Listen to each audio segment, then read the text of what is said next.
Hello viewers, S commerce made নলেজে আপনাদেরকে স্বাগতম ও আন্তরিকভাবে শুভেচ্ছা। আজকের টপিক বোলেক্স। বর্তমানে বোলেক্স শিশুদের একটি কমন বিষয়।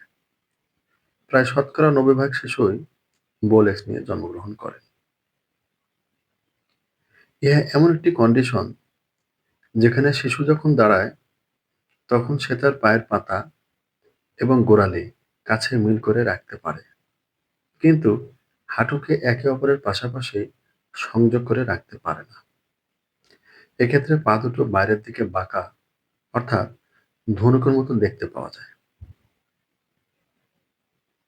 এ সাধারণত তখনই বোঝা যায় যখন শিশু কিছু ধরে দাঁড়াতে শেখে এবং হাঁটতে শেখে।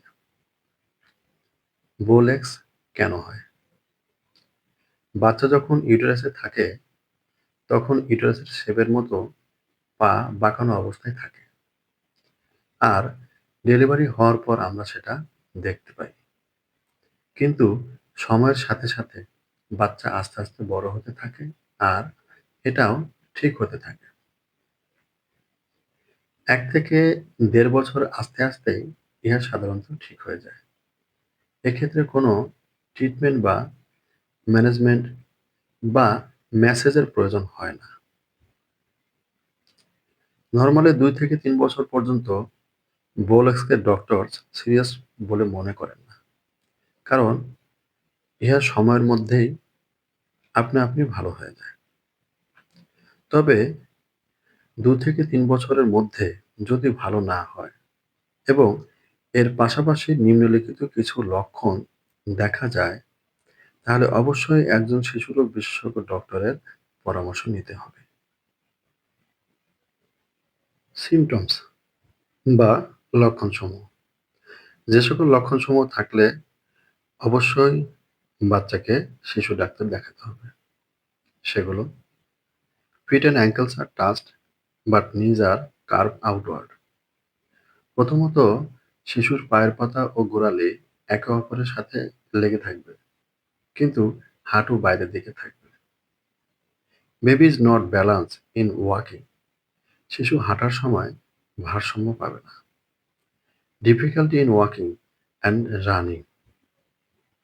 শিশু স্বাভাবিকভাবে হাঁটতে ও দৌড়াতে পারবে না।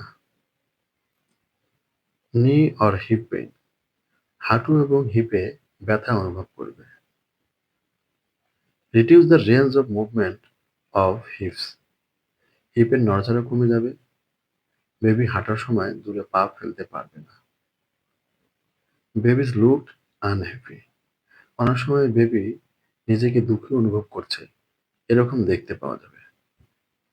এছাড়াও বাচ্চার বাবা বা প্যারেন্টস যদি মনে করেন যে বেবি সময় মতন হাঁটতে পারছে না তাহলে অবশ্যই একজন ডাক্তার দেখাবেন।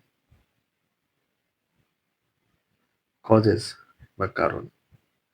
বোলেক্স হওয়ার বেশ কিছু কারণ থাকে, যেমন বাউন্স ডিজিজ, প্যাজেটস ডিজিজ, রিকেটশিয়া, যেটা ভিটামিন ডি এর অভাবে হয়ে থাকে। ওভারওয়েট, ওজন বেড়ে যাওয়ার ফলে পায়ে এক্সট্রা প্রেসার পড়ে যার ফলে পা বেঁকে যেতে পারে।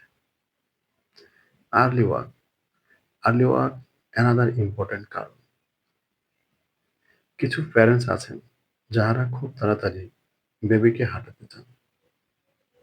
ইনারা জোরপূর্বক হাঁটান এবং পাশাপাশি ওয়াকারও ব্যবহার করেন, যার ফলে বোন ও জয়েন্টে প্রেসার পড়ে, ফলে বোলেক্স হতে পারে।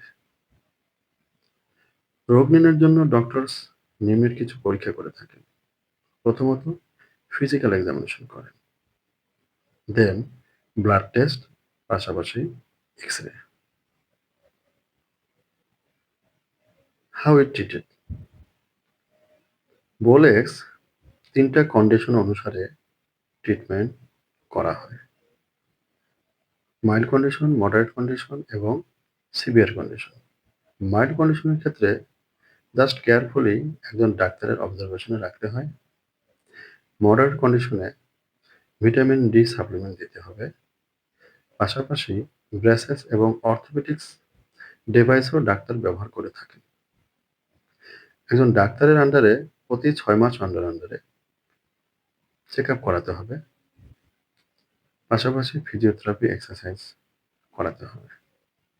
সিভিয়ার কন্ডিশন হলে অবশ্যই সার্জারি লাগবে এবং সেটা অবশ্যই একজন শিশু সার্জারি ডাক্তারের আন্ডারে করাতে হবে। সবশেষে একটি মেসেজ। বোল এক্স প্রতিরোধে শিশুর বয়স ২ মাস পূর্ণ হলে ডক্টরের পরামর্শ মোতাবেক ভিটামিন ডি3 সাপ্লিমেন্ট দেওয়া প্রয়োজন।